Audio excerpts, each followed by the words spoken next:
Well, since last week, we've trimmed the roster down to 51, which is in itself from 78 to 51 is pretty tough. Letting I feel like some very good players go. But I always tell the guys, the more you can do, the better off you are. And that's what it came down to, numbers game. And we went out today just as a refresher. Feel this is an extra day, just trying to recap what we've done and where we're heading and start to work on our opponent this week. It's opening week. It's exciting for not only myself, but the players, and just getting ready for that. Terrell, how much of a challenge is this? I mean, you mentioned this, this is the opening week. You guys don't have film for any of these teams. You have film, maybe what some of the coaches might have done in the past, and maybe what some of the players might have done. How difficult is it a job as a coach to kind of break down film and come up with a game plan? I think we've created an atmosphere of coaches where if you don't have tape, you like, oh man, it's very tough. We don't know what's happening. I just believe football is football. You know what you're going to get. You're going to get 11 guys on offense, 11 on defense. There's only so many schemes that you can run. So I've told the players that, and I think we should focus on what we do best. What's our identity? What type of team do we have? How do we want to approach them offensively? How do we want to approach this thing defensively? And let's try to make sure that we take care of our business. I know one of the challenges that coach has is obviously you want to have an idea, game plan of game day, the travel schedule, getting there, getting ready to the stadium, stuff like that. Since this is a first time thing, how do you guys kind of come up with that? Like maybe making sure you guys have like a rhythm or some sort of plan in place to be able to kind of deal with those kind of things. Well, for me, it's like practice, like preparation meets opportunity. So today was one of them days that we worked on how we're going to stretch, this week, having, moving practices around, right, to try to meet whatever time we're playing, and starting counting back from the game, from the meals to how much time in between when we get up. So I think just having an experience and being a part of playing at different times, and how do you adjust your schedule to that to make sure that you're ready to go as an organization.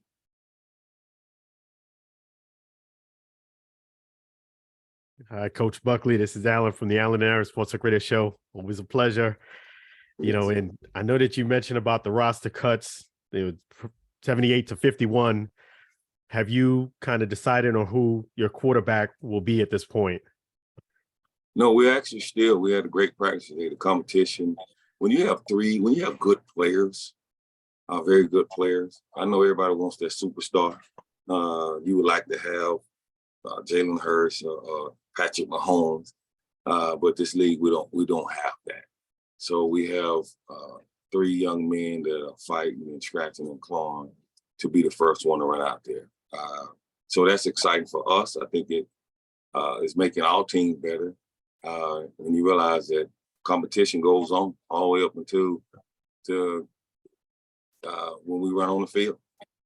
Yeah, and you mentioned about Jalen Hurts and Patrick Mahomes. Speaking of that, the Super Bowl, was there anything that you learned from this Super Bowl that may have a nugget or something that said, you know what, maybe that's something I could pick up and in my own coaching career to help me? Was there anything you learned in the Super Bowl? Yes, I want to host that trophy in Orlando. The Danny Garcia trophy, I call it, versus the Vince Lombardi. And no, seriously, I watching both teams. And one thing I've always felt like, whoever makes the best adjustments, or do you have the ability to make adjustments throughout the game? I saw one team doing that, and the other team didn't. And that was a team standing on the podium that made the adjustments. So we want to be a team that have the ability to make adjustments throughout the game, at halftime, and week to week. Yeah, that's awesome. And one player that the first player I actually got a chance to to interview here for the Orlando Guardians was Kamali. Can you kind of tell us a little bit about the decision where Kamali is no longer on the roster? Yeah, Kamali, it was a tough decision. One thing that you cannot do in this league is you can't get the ball back to the quarterback on a consistent basis. When he's in the shotgun, then it's very tough. You can't play. You can't start the play if you can't get the ball back to the quarterback. Okay. Appreciate that. Thank you, Coach Buckley. Mm-hmm. Hey, Coach. Oh, excuse All right, go ahead. me. All right. Ms. Kendra, you want to go? I can go real quick. It'll be fast. All right, Coach, Kendra Douglas with WESH. Your first game is on the road against Houston. Do you feel like there's any pressure to try to start off this game and get the win before you guys come here? Or how do you feel about starting on the road first instead of being able to be in Orlando and play in front of the fans here? We would have loved to start out at home in Orlando and show you guys what we have. Instead, we have to go to Houston. And no matter where you're playing, we want to compete. We want to be first class in what we're doing. We want to light that scoreboard up and play great defense. So whether that's right here in Arlington or at U of H Stadium or in Orlando, that's our goal. And that's what we want to be able to do no matter what. Coach, not a lot of running backs on the roster this year, at this point anyway. Does that mean we're going to, for the most part, see a pass-first offense, run second? No. One of the things that you have to do is be able to be versatile. So just because you don't see, quote unquote, 2 running backs listed, I know we had to get you guys that thing. We have a lot of guys, different guys that can run the ball. One of the things we wanted to do was make sure that we had guys play multiple positions.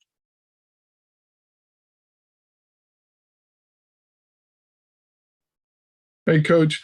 I think I'm coming at you as the only reporter here who's not really a sports reporter. I'm a general news reporter. Okay. And so I'm really interested in the Orlando connection and kind of what you see as the connection that this team has to Orlando and the connection that you hope to build. Well, we have several players that are from Orlando. My first home that I purchased was in the Orlando area in Alford. My eldest child was born in Seminole Heights Hospital. And several guys have played a lot of games when it was the old Citrus Bowl. Now it's a Camping World Stadium. So that's one of the connections. And then from our logo to our owner that lives in Orlando to, if you look at Disney World, Walt Disney World, it's exciting. It brings in a lot of different people to have fun, to enjoy themselves. Well, that's what we're going to do as a team. We want to fill that stadium, Camping World Stadium, and we want to bring excitement and pure joy to the fans. To the homebodies of Orlando. Hey, Coach, I'm sorry. You can go ahead, Terry. Go ahead. Sorry. Hey, Coach, this is Terry Spain with Friday Night Locker Rooms. But I had a quick question for you. I had an opportunity to interview your quarterback, DeAndre Francois, and one of the things that he mentioned is that he wanted to play hard for you. So what message are you driving home to the team so that every person on your team has that same mantra and that same attitude? Well, this is a first-class league, and we want to be a first-class program. And how we approach the game is we're a bunch of teachers at the end of the day. And however we can help, not just on the field, but off the field, we've made ourselves available to all the coaches. We've been in their shoes. We understand what they're doing. And all we ask is you give us everything you have on a consistent basis. And from there, we're going to be fair and balanced. Thank you. Yeah, you're welcome. Coach, this is Brian Paul from A7BN Sports. Of Of your three quarterbacks that you have right now, who is your front runner at the top of the pack that could likely start if they do enough to get across the finish line this week? To be honest, all the guys, I mean, it could be series to series out there. You know, all of them are looking very good.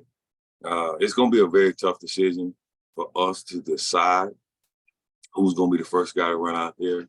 But I think at the end of the day, it's going to benefit the team, whoever runs out there.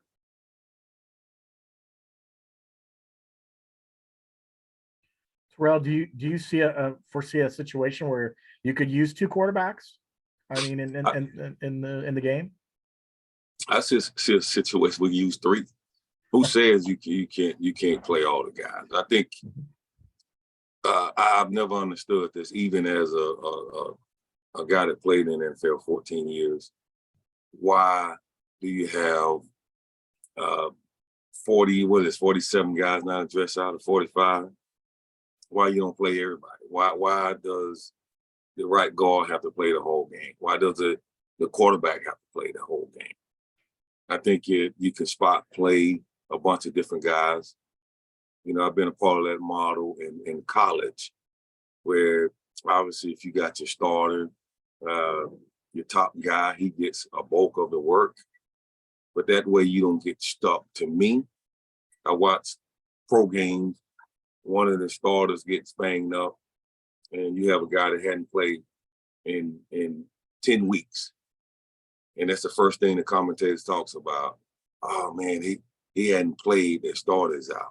Well, if you got guys that are playing from the start, whether it's 5, 10, 15 plays, you won't get in that situation where when he goes in a game after somebody gets hurt and you're holding your breath. I hate that situation. So you could see all three of them. You could see one. You could see two. Who knows? And one more question is look at you talk about that, maybe using guys, getting rotations, things like that. How much of a concern is stamina and endurance for some of these guys who, I know you've tried training camp, but you know these guys maybe not have played for a couple of years. How much is that a concern going into this first game? It's a high concern. It's very high on my mind about understanding they haven't played in a couple of years. And how do you want to use that? And to me, that's even more of a reason to have a nice little rotation with your entire team. They was good enough to make the team, so they should be good enough to play. Thanks, Drew. What? Coach, kind of staying with your concept of possibly rotating multiple guys, how much of an importance do you place on that, knowing that you're in a spring league and knowing that these guys very likely may be auditioning one day for a shot in the NFL? I think that goes along with what I've been doing my entire coaching career, is rotating guys. They're here for a reason. They're here to get tape. They're not here to be just on the sideline holding a clipboard. Now, how we go about doing that will be decided on how they practice, how they watching tape, the answers they're giving us when someone asks them questions.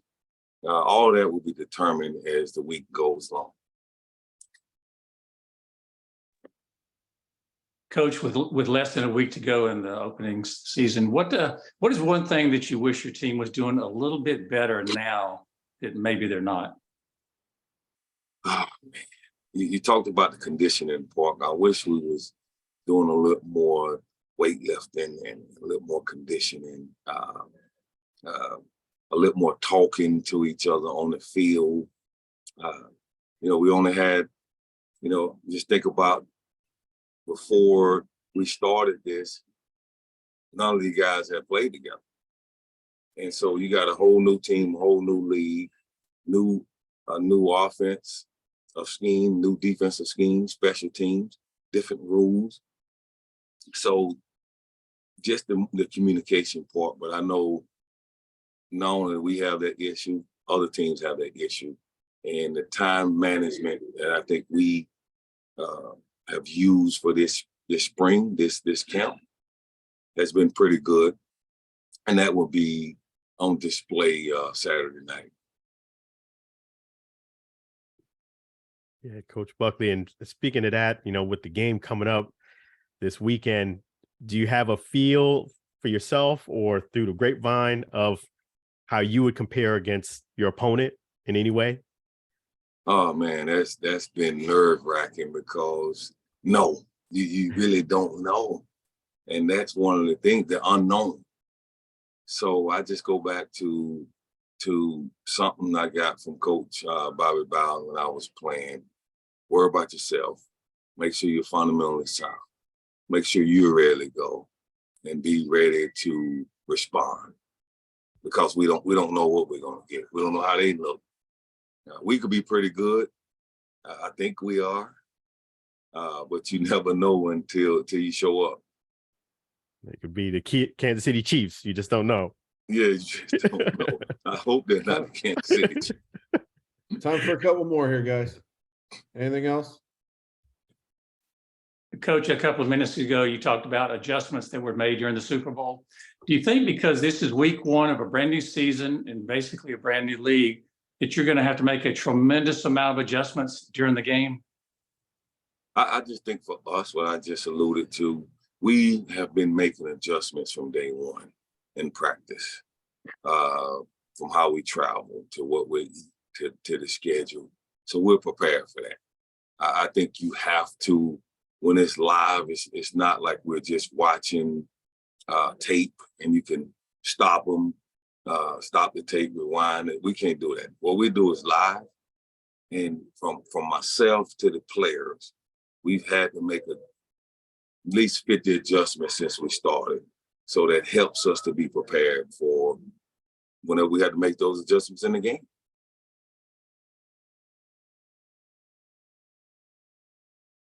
All right. Anything else, guys? Awesome. Coach Buckley, I'm thank you good. very much. Appreciate your Hey, time. Thank Thanks, y'all. Coach. Y'all. Thanks. Thank y'all. Appreciate it. See y'all next week. All right. Good Man, I luck. Saturday. appreciate you, Coach Buckley. Good luck.